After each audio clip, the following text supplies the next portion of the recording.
Hi, I'm Claude, And I'm Edso, and you're listening to FamTalks. where we talk about faith, apologetics, and ministry.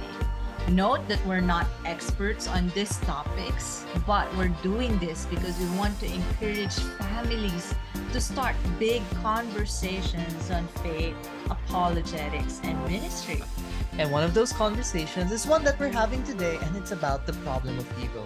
So last week we were able to discuss about we were able to answer the question of did God create evil, wherein we had a strong answer of no, right? God Mm-mm. did not create evil. But that also begs the question, Mom, why does evil still exist then? Right. And I think it's interesting just this weekend, my son, there's so many things that had happened that we cannot even Mm-hmm. imagine, like over this past few days, Yeah. that there was war in Israel Mm-hmm. and Hamas, and that conflict. I think when we just checked the news a while ago, there's a total of closely to 1,000 deaths, both Mm-hmm. from Israel camp and Hamas camp.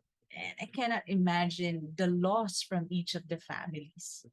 And there's also an earthquake, a recent earthquake in Mm. Yeah. Afghanistan, where there's a number of more than 2,000. Is that correct? Yeah, around that much.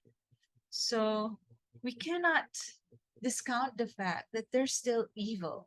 So if Mm. God did not create evil, why would he allow it? Why does it still exist? And why are we experiencing all of these things? I think it's hard to answer these questions because it's so real. Mm-hmm. There's a lot of emotions that each individual can feel. Even me, just looking at the news, I can't even imagine the pain that our Yeah. brothers and sisters are going through right now in the Mm-hmm. different parts of the world, right? Yeah, and I think that's one of the main reasons why we decided to talk about this, Mom, because evil and the pain that comes alongside it is Mm, very real. mm, And we see it a lot, especially in news outlets, especially to our close ones as well when mm, they get sick, and eventually also when they might die as well. And there are a lot of possible reasons or a lot of possible ways that we could explain evil. And I think one of the possible explanations that I've read through before in my philosophy class, it would be that amount of evil, right? The amount of evil that we see mm, today is actually the least or the minimum needed evils for this world to be able to go back to God. Right? mm. I think that was one of the possible explanations given, wherein everything that we see, it could all be much, much worse. So, Mm. what are your thoughts on that kind of explanation, Mom? So when you say minimum, how do we define minimum?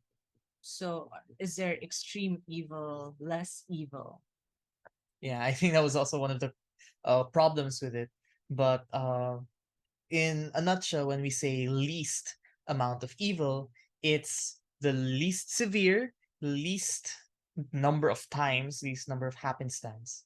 Of course, it's hard to judge that for Mm, ourselves, but again, it's just a theory in a sense that this this current world or the world that we live in right now, it's a world comprising of the least evils needed. yeah, I think in a sense it makes sense Mm-hmm. because right now we have certain structures on specific laws that Mm-hmm. we have, like if you committed this particular maybe evil or anything that you did to hurt another person, there's a certain level of punishment.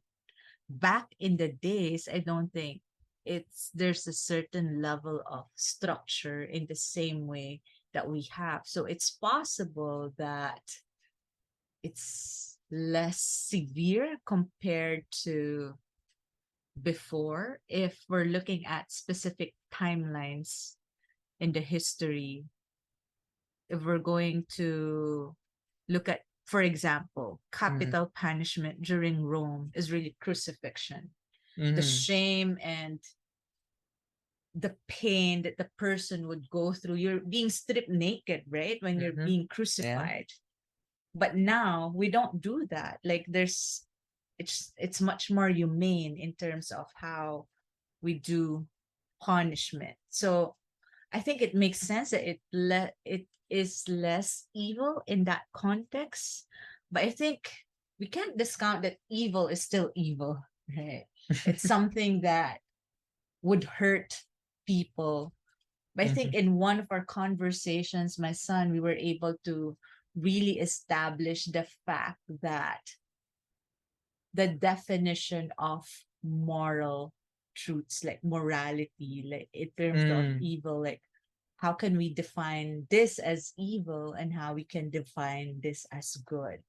Like it's just interesting that the flow of our conversations from the start of our podcast are all intertwined and connected, right? yeah. So I think those are my initial thoughts when you presented that statement from your philosophy teacher or argument, if that is his argument. Yeah. Um, with regards to the timeline, when I said that this timeline, I meant that the entirety of the world.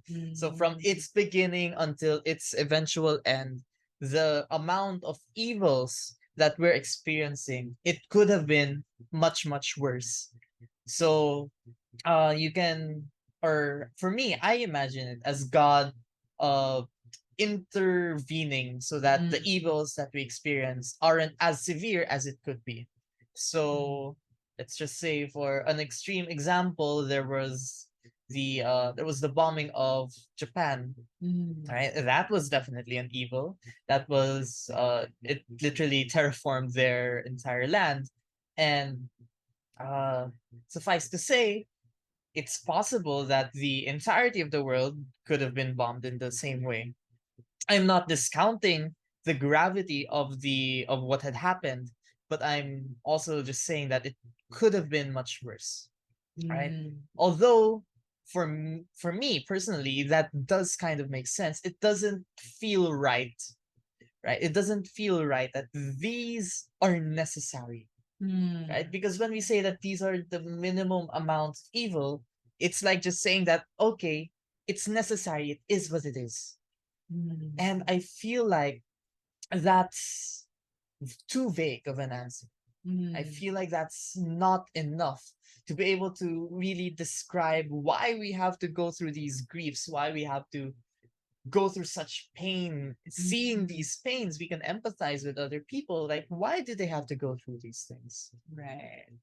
I think I love the part when you said that God intervenes, Mm-hmm. that we could experience much, much more. I love that context, but he intervenes. Mm-hmm.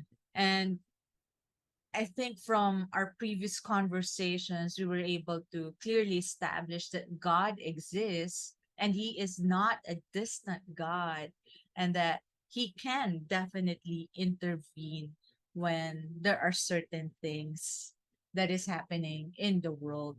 But there are also certain things, would we say that He allow, or it may be an after effect of how humans choose to to do their own thing, Mm-hmm. Yeah. right? So it's not God making decision for humanity, but humanity or us, we have that conscious decision whether to respond to the evil or to actually do something evil. Yeah, I agree that we definitely have that choice to Mm, respond to the evil things or to do those evil things. But I think one of the problems that Christians face when they see the problems of evil is, what if we're the ones on the receiving end of evil? We didn't have that choice, right. right? So why would a fair God, a loving God, allow these things to happen to us?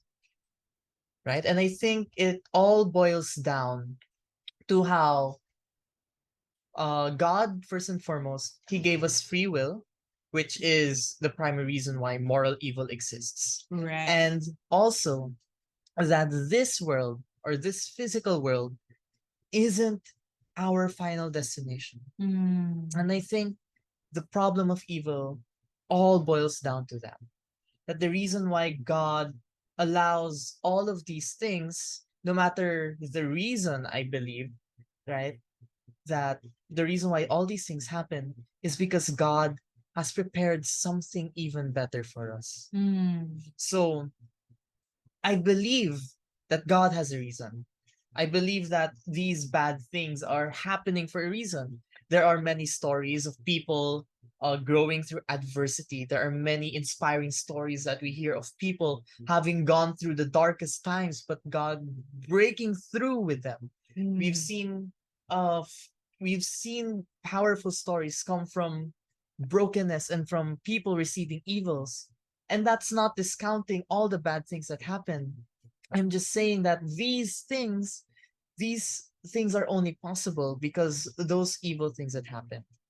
And those people who had been on the receiving end of evil, um, there are two sides to that, right?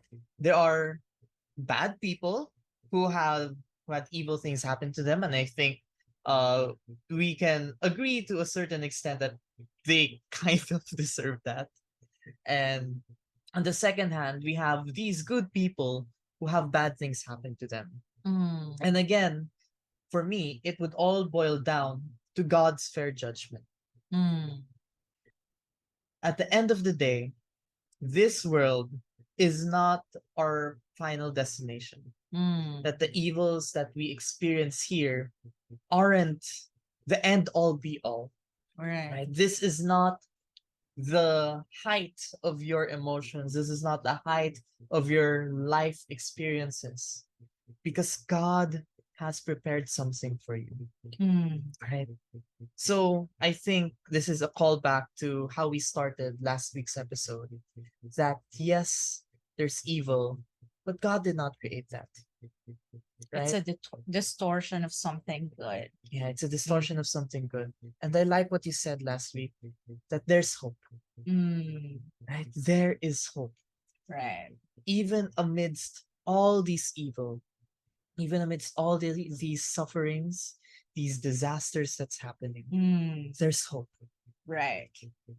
I think there's some points that I'd like to highlight there, that even as other people choose to do something evil, the one on the receiving end of that evil, even if that person is good, actually, all in the same way that that person chose to do something evil, the person on the receiving end has also a choice whether to see it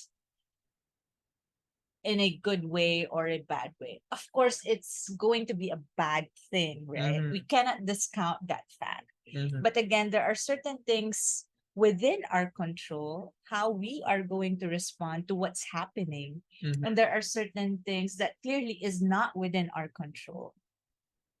So in that moment, like, it reminds me so much, and you know how much I admire this guy, Viktor Frankl, one of the Mm-hmm. greatest, one of the psychologists that I really love. That when he was trapped in the camp, during the war as well, he said that he was stripped off naked of everything that he has. But one thing that they cannot really touch would be the way he perceived these things. Mm. That's something that is within your control. So I think when God, and of course we won't, my son, we will not be able to explain why God allows it. Yeah, That's definitely. our finite mind will never be able to comprehend that. But I think in the best way I can, the way I see it is that when there are certain things that would allow us to experience it, it moves us to a path, whether to completely depend on God, to get stuck in that situation, or just to Or do we choose to focus on what could be, what could, what could be after this? Like, is Mm, this, that is all there is to it, like what yeah. you're saying? So I think when it comes to these things, it's also important to note, is feelings the ultimate guide on how we're going to interpret this? Mm-hmm. We cannot discount the reality of pain, but I think as if we allow our feelings to be the ultimate guide on how we're going to go through life, it loses the learning opportunities that we can Mm-hmm. actually get from Mm-hmm. that specific situation. And you're correct also, my son. I completely agree that while we're still here on earth, we will experience this, because this is not the end. There Mm-hmm. is life after this. And I think it has to be clear that we're coming from our Christian worldview, Mm-hmm. that Yeah. God will judge the good and the bad, and with that judge, and I'm glad that he will do that, my son. Otherwise, I cannot imagine the justice for those who experience so much evil in Mm-hmm. their Yeah. lives here. There has to be justice. And God is loving and just, that he will not allow such evil just to pass through this earth, and that's done. Mm-hmm. Yeah. So that's a loving God. He would really judge the world. And with that in mind, everything that we experienced here, yes, can be evil and can be detrimental. It's can be depressing, Mm-hmm. but but there's life after this. This is not the end. And we can always look forward to that future, that hope, that we can look at the cross of Jesus. Yeah. And I think when it comes to explaining the why would God allow it, we won't be able to have clear answers. Mm-hmm. But what we can conclude from our conversation is that this is not the end of life. Clearly, there is a life after this. And whatever we're experiencing here in terms of evil is an after effect again of the distortion of the perfect creation of God. Mm-hmm. And that as we, but there is a promise of new heaven and earth Yeah. when Jesus comes back. And I think by then, that's the only time that really evil will be eradicated. Mm-hmm. And while we're still here and living our lives one day at a time and going through the journey of life, we will still experience evil. We cannot really set that aside. Yeah. And I think just to cap it all off, uh as we ask the question, why would God allow evil? I as you said, we definitely would not be able to explain God's reasoning why. But I think it's also important that we give some sort of answer wherein why would there be evil here on earth is Yes. because this earth is not the end all be all, right? I And love as we that. both emphasize, there's hope, right? Yes. There's hope through Jesus Christ that there will be justice to everybody. Those who Yes. experienced evil, those who committed evil, justice Will be will be served. served, right? Amen. And I think that's a great way to cap off our episode for today. Yes.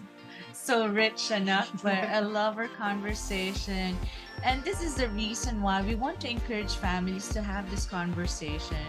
My son is 20 years old, and I don't know, we could not have had have enjoyed this kind of conversation if we did not start it at home, Mhm. even when Yeah. he was young. So parents, we hope that you're encouraged also to talk about these big questions, And I think it's good to start early, right?